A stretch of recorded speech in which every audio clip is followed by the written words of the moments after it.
Hello everyone, MFPallytime here. Welcome back to Total War Warhammer 3. We have secured the path to the east and taken one of the strongest factions in the game. They used to be the 8th strongest faction. Now they are a mere 232 in power. I'm thinking we're going to roll right over these guys and try to hold down the territory to the northeast. Now, unfortunately, this is not in the direction of any of our objectives, as far as I know.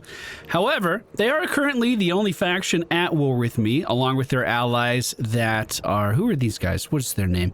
Along with Dolgan, who hold a few of the smaller settlements in the area. I've boosted the roster of Gimgore's army with a few of the orcs that were hanging out with Ublug. And with that, we should be able to start moving towards them.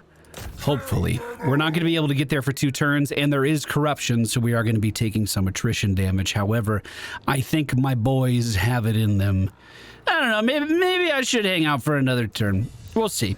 No infighting is going to be the next big thinking research that we do. This will cause attrition from casualties to be reduced by 25% and increase the income that we get from post-battle scenarios. Our main settlement was increased to the Greenskin camp recently, and we're waiting on the rest of those upgrades to be done. 25 factions have officially been wiped out as we enter turn 9. Foolish vainglory! They say you revel in victory. They say you spend more time erecting monuments to battles than managing the realm. They say you are a fool. Well, we are marching to war after all, aren't we? We'll see who's the fool! In our Granite Spike settlement, which we got on accident, located over to the east, I am going to upgrade this to have the pile of shiny stuff, which is going to increase the amount of income that we get. We can do the same thing with the Greenskin camp over here. It is going to be cutting into our money quite a lot. Remember, we basically don't have income at the moment, but these 2 structures will help alleviate some of that problem. As long as I can hold them... Hold on... Gimgore! It looks like we have a visitor, Gimgore! I just sent Ublug to the west, unfortunately. I was gonna have him just sit in a building and help with the control. Didn't notice this guy walking up our sidewalk until it was too late. Does delay my plans to go attack these guys, and they are starting to rally more reinforcements. Uh-oh, this could be problematic. There's not much else I can do this turn, though. We're gonna have to see how they react. If they move in and start taking this building, that's gonna suck. The migration. A great migration comes to your borders, demanding shelter from larger threats abroad. Do we let them cross into our territory or turn them away? No, we welcome them, absolutely! Come on in, orcs! Come on in, greenskins! Fortify our army! Okay, I'm kind of miffed that this guy walked up on me and then ran away. So our new target is now the Bastion of the Vargs. We are going to take this away from them. Meanwhile, things are progressing pretty well back at home. We're going to upgrade the totem pole with some more of that cash that we have on hand. I am going to move Ublug onto this city. I don't know if he'll help with the control just passively. It looks like it did a little bit. Control here seems pretty bad, unfortunately. Maybe to the point that we want to build the boss tent just to help out a little bit. I'm going to start recruiting to Ublug's army. We can get some orc archer boys, and then I can just move them over to the other army. They are going to cost 126 per turn, so I can't really recruit too many more of those. But hopefully next turn I'll be able to get in reach of these guys. In fact, oh yeah, we are so very close. The orc I killed in one of our first raids just resurrected himself. He's decided to rejoin us. The Savage Blow. Many conflicts are won and lost on the strength of the first vicious charge. Men are sent flying from the battlefield, often in pieces, even before the savagery of melee begins. A well-timed charge shatters enemies' morale as well as bodies. Blood and sweat may coat the victors, but victory is always painted in colors such as these. Those at the head of the charge seek even greater thrills, even more bloodshed. As the battles become bigger, the body count grows higher, and the trickles of blood become ever-flowing rivers of red. Charge bonus for all armies, for all factions. Wow, our second in command should like that quite a lot. Now, because this isn't a place I was actually interested in taking in the first place, I'm gonna auto-resolve this. The army we were chasing after fled at the sight of Gimgore moving in, and this should be a very easy way of just gobbling up this territory. Now, we could choose to occupy this. I have absolutely no interest in colonizing this area, though. We are going to raise this city, and that will increase our call to war. I'm going to tell Gimgore to retreat back to friendly territories where hopefully he can heal up. We officially have an income of 0 at the moment. I'm going to build another pile of shiny stuff in Ice Spewer and then upgrade to a heap of shiny stuff inside of Blizzard Peak. We have 2,000 gold left, and I'm trying to get ahead of a complete economic collapse. This sounds too much like real life right now. Uh-oh, boys. He's alive again. Kholek is moving back towards our army. Oh, Gimgore is far away as well. Gimgore, can you get to this city? Not even close. I'm gonna have Ublug fall back. If Kholek moves to the west, I am in a lot of trouble. We can upgrade this back here. Let's get even more money per turn. We're at 290 income at the moment. Not much else I'm gonna really be able to do here. If he moves in towards this, perhaps we would want some more defenses. I just have this open slot here, and unfortunately I'm not doing anything with it at the moment. We can't even build a goblin watchtower. We don't have enough money for that. Uh-oh. As we enter turn 13, Kholek is no longer alone. Chant Painbringer is moving up at his side. Gimgore can reach that target, so we do have a chance that we could assassinate someone before a battle really begins. However, Gimgore and his army are weak. This is a bit of a risk. Okay. This is what I've done. Gimgore is moved up all of the way to be basically in combat. That's as far as he can move. Next turn, he would be able to attack. However, he will be able to reinforce if I try to rush down Chant Painbringer. Unless he moves back. But no, here we go. We're in range. Both armies are going to be colliding. It says we have a close victory here. Let's see if they're right. A few oddities here already. The reinforcing enemy army will be hitting my flank downhill from me. My army is also reinforcing from here and hopefully should be able to grab high ground before the enemy is able to take it. The main army that is here just consists of Chant Painbringer along with one other unit. If we can eliminate this guy before reinforcements arrive, we will win this battle. So here's what I'm thinking. We send in Ublug to the very, very tippy tip of the front. Because he's on his war boar, he'll be able to gap close in there faster than anyone else. If this guy runs away from us, we're going to have some trouble. But hopefully, with my army attacking, we'll be able to end this before reinforcements get here. Well, with our orcs at the ready, let's see how it goes, shall we? I need to make sure that Ublug doesn't get caught by the advancing army. Advancing units. It might be a stretch to call these guys an army. So we're just going to make sure he makes it around to the side, hopefully. He's going to be my #1 charger. Archers on 2, all other melee, they can just figure it out. 20 seconds have passed. Ublug has made it into the trees. Do the trees slow down a Cav's advance? I really hope not.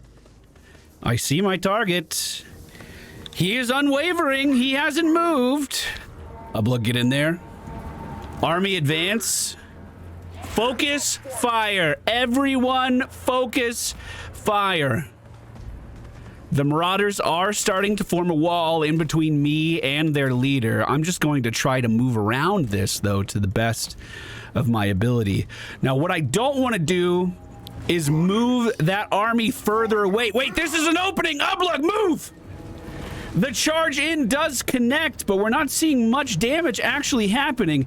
The majority of the Orc army is starting to move down the hill. Ublug getting turned around on by the Marauders. We're going to have him back up very quickly. They are able to block a lot of the ranged attacks with those shields. Ublug moves in and knocks the general down as our army starts to get us around. Is it going to be enough? Uh-oh. The bar at the top is changing drastically. Enemy reinforcements are arriving. Friendly reinforcements are not here yet. We did not zerg this enemy down in time. However, we should be able to eliminate the rest of his army before any of those other threats get here. Our army is beginning to show up. I want them to hold the high ground to the best of their ability, but they need to move now and they need to move quickly. Down the hill, we do see the enemy commander beginning to run. I'm not going to chase. Instead, I'm going to rally my units back to my reinforcements and try to hold that down. Everyone except for Ublug will do the same. I am not happy at all about this current setup. With the enemy army beating me to this position, they have a much better start. A lot of my army is still trying to route around this hill to get into an advantageous spot. But here we see the enemy general resurrected from the dead, pushing onto us very, very quickly. We had a 1v1 with this guy in Gimgore earlier, and it left with Gimgore running away. He has been upgraded since then, though. Maybe he will be able to hold. Another thing I'm concerned about is this large grouping of beasts. These things are basically like our cavalry, where they're going to be trying to move in and flank to deal a lot of damage. I've arranged my army kind of on the hill here. I don't like the way these archers are looking, but I'm also worried about my left flank. I don't really know how to make this situation better for me. I'm trying, though. This might help. Spears holding the left flank to stop any would-be aggressive beasts from moving around. We can do that with our orc boys, too, to hold that left flank even better. Our artillery is in a bad spot at the moment, but I'm having a very quick line form to try to protect that.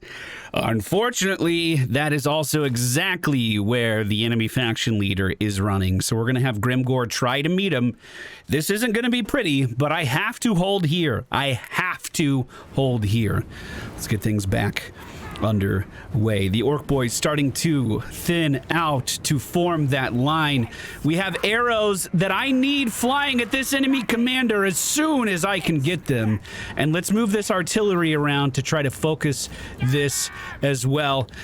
These guys are going to go into guard mode. They have to hold. And right as we do that, the enemy actually falls back. Is that a good sign? Okay, we're going to pause. I don't know if this will hold. I do not know if this side will hold. Oh, shit. These archers need to turn around immediately to help focus fire. These swordsmen need to turn around immediately and help reinforce this line as fast as they can. And this artillery needs to pick a target that's a little further away. There we go. That charge is hitting our front line immediately, though. That's terrifying. Gimgore, get down here, Gimgore! Our calves, let's start them flanking around on the side as well if we can. I'll get them charging in on an enemy fast. This sword line is not holding. The enemy team is pushing in here hard. The majority of their forces focused on this right side currently. Okay, let's pause again and see if we want to change up anything. We almost have the hold on the high ground. God, I hate the way this fight is positioned at the moment. Meanwhile, on the back line, the enemy commander's actually rallying a little bit. I'm going to leave some spearmen to fight him here. Oh, this is tense. This is tense. Here we go. Unpause. Grimgore's running in. He's not afraid. He's also going to be debuffing the enemy commander. This might buy us a little bit of time here. All of our archers should be focused on that target as well. Indeed they are. If we can break the enemy general, we might break the army. Our orcs are continuing to hold as the second line of orc boys is arriving to reinforce them. The archer's still dealing great damage. The artillery might be a little too close. How's the top of the hill looking? Everyone's still getting in position. If this right side can hold, I can flank down from above on the hill, and that could be very, very good for us. However, we are outnumbered here. We're going to have to figure out something pretty fast. We have more reinforcements wrapping around. There's nothing for them to actually fight here. So I'm going to have them continue fighting this way. But just go ahead and... Hold on, I need to hold shift. I want you to go ahead and flank right on in here and hopefully deal some big damage on the other side. These spearmen should be able to take down this guy. He is exhausted. There's a lot of pausing here. I hope you don't mind. My black orcs never actually made it into position. A lot of the archers over here don't really have phenomenal talents either. I want them shooting chaos trolls. I want them to shoot as big of an enemy as they can. Our calves are kind of spread about, and there's not a lot of room for me to flank around on this side. I'm just going to have our calves run at the Summoners of Rage and hope that's enough to kind of break that line. And, of course, make sure these archers are participating in the arranged battle as well. Our Black Orcs, let's have them just run directly into the Forsaken. You know what? Never mind. We'll do the Summoners of Rage because they're close to that as well. Okay, here goes. The right side is still super sketchy. There's nothing too good to report from the right side at the moment. And in fact, we have some of our melee breaking. As their monsters are beginning to fall back, though, this is looking more doable. Our calves do land on the Summoners of Rage. Not a lot of damage done, though. This line's looking okay. We have a few inactive members of our squad, and I want to make sure we fix that problem super duper quick. In the back, we once again broke the leadership of their other commander, so I'm going to take my spear guys and try to get them into this battle. Our numbers are looking good for the time being. Let's keep it going. Gimgore is trading extremely well into Kholek. I'm super pleased with that. I'm also going to have these archers on the high ground look down and shoot at Kholek as well. We see his leadership plummeting. It's fucking plummeting. Come on. If he breaks, we win. It's almost guaranteed. If he breaks, we win. I'm zoomed in on this. I want to see it happen. Come on, Kholek, get out of here. Come on. How is he still rallying? He's still rallying. He's losing health like crazy, though. We're losing orcs on this side like crazy. Middle is holding just fine. We have a few inactive units. Let's just make sure they're rallying. And the flank that we've been working on is finally getting in sight. Kholek is super weak. Gimgore has a lot of enemies focusing him. Our archers seem confused on what they should be doing. I'm going to pull these guys back to hopefully safety as Kholek starts to chase them down. He is going to begin to flee. I am actually going to have these archers continue to focus him. Gimgore is down on the ground, surrounded on all sides by enemies, but I don't think it matters. I think he's gonna do just fine. I'm now going to target focus our archers to hit this line of enemies as best I can, but the flank has finally arrived, and hopefully it's enough to pull these guys back. Yes, it is. The entirety of this army is breaking. Wow, that was a scary battle to be involved in. And luckily for us, these guys are permanently breaking. All of these enemies are effectively dead. We lost 473 greenskins in today's battle. However, our enemy lost 522. We will devour the captives. Actually, that doesn't really have us healing for much, does it? Let's get some combat experience then. If we can make our units even more lethal, I see that as being a good thing. Wait, I thought you were dead! Are you just running? Well, I can chase him. He's in range of Gimgore. Actually, no, he's not. But he is in range of Ublug. I don't know if you have that by yourself, bud. We at least delayed that battle on our borders for a little while. Both of our units need to be inside of our territory, and I believe they are, so they will be healing quite a lot. I got another combat upgrade for Gimgore, increasing his HP by 15%. He should be a very, very tanky boy and super effective in combat now.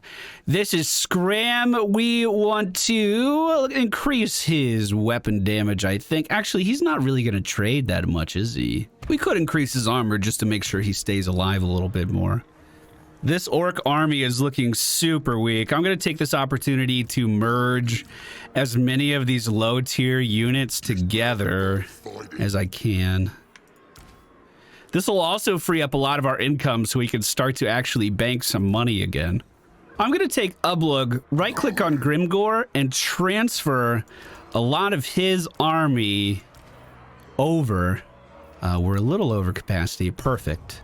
That way, next turn, Gimgore can really lead the offensive and hopefully annihilate this guy once and for all. Back at base, Saber Mountains is finally able to be upgraded again, as we do have a phenomenal amount of growth. Our population surplus is happening almost instantly. We can also increase the heap of shiny stuff to get even more money in our pocket, and that used almost everything we have. For our next upgrade, I'm going to be grabbing the Healing Mushrooms. This is going to just let us heal up after battles a little bit easier.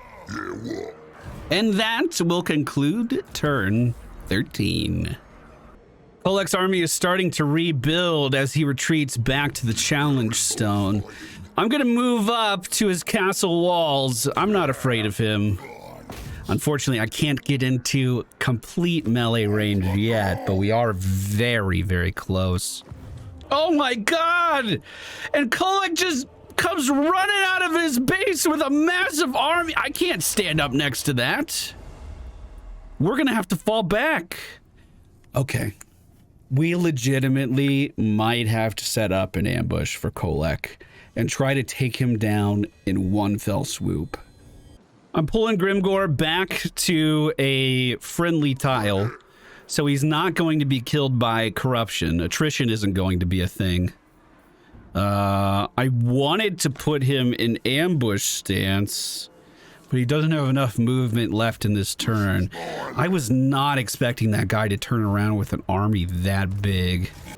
In 2 turns, Saber Mountain is going to be finished upgrading, and then I can throw another unit production into our capital that we're going to want there for quite some time. For instance, the troll cave. We want that in our main building because it goes up to tier 4, and these smaller outposts can only be upgraded to tier 3. But I mean, that's only if I'm getting giants. I could buy this now and start recruiting just bigger trolls to help defend us. Not much else I can really do on this turn. I am going to move Ublug over towards Gimgore just in case we do get pushed in and attacked, but I hope we're okay for the time being. It looks like Kohlek is now trying to flank around to the other side of the mountain. What if I make a move towards his base now? We can move Ublug back to the right. We also have some extra income, so it might be in our best interest to recruit some more units to try to help defend this place. We still can't buy much. I can at least give him some orc boys and archers, though. if they don't pull back towards their building, I could run right over this, though. And just like that, it looks like he's going after one of my settlements. There's no winning this. It says it's going to be a valiant defeat, but if I can take out as many of his units as possible, that'll be good. I'm proud of my greenskins for trying to hold this as long as they could. Unfortunately, we have lost this settlement to the attacker. That being said, this place was just kind of extra, and he did leave his capital wide open. 1,200 greenskins died today. Granite Spikes has been taken. My lord, a rival power desires a change in your mutual relations. Hey, our neighbor to the south. Targog, how are you? I would love to not fight you. Especially when you're paying me for that, of course, bud. The boys are asking me if we want to worship Gork or Mork. We're gonna worship Gork. Weapon strength plus 10 for all armies for the next few turns, and what you know, that's right when I need it, because we are moving in on the enemy's capital. It says this is a defeat, and their casualties will be high. Do we believe them? I gotta put an end to this somehow, dude. I gotta go in. My apologies for leaving you guys on such a cliffhanger, but next episode we'll be pushing in and trying to take this city for the greenskins. The game thinks we're gonna lose. Let's see if we can prove them wrong.